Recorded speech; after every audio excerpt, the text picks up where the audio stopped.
آل إبراهيم إنك حميد مجيد اللهم آمين.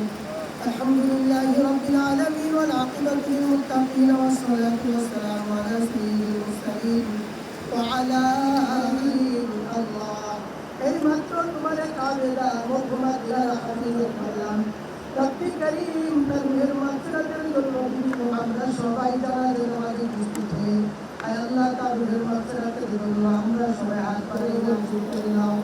এর হাদিয়া কুরআন মদিনা মুহাম্মদুর রাসূলুল্লাহ মুস্তাকিম বিদালিহি ফি ওয়ালিউল্লাহ দাউসুল মুমিন মুমিনাত জান্নাতে সর্বোচ্চ মাকামে স্থান দিয়ে দিও। আয় আল্লাহ আমি বিশেষভাবে রব্বি করিম তাদের সাথে আলাদা রহমত সহ পুরিত করে এই সকল সর্বোচ্চ মাকামে স্থান দিয়ে দাও আল্লাহ। রব্বি করিম আমাদের সাথে জানাজার নামাজ এবং দোয়া অংশগ্রহণ করে নেতা ত্রয়োদশ জাতীয় সংসদের সভার আমল করে মঞ্জুর করে নাও। আমাদের মা বাবারা আমাদের মা বাবাদের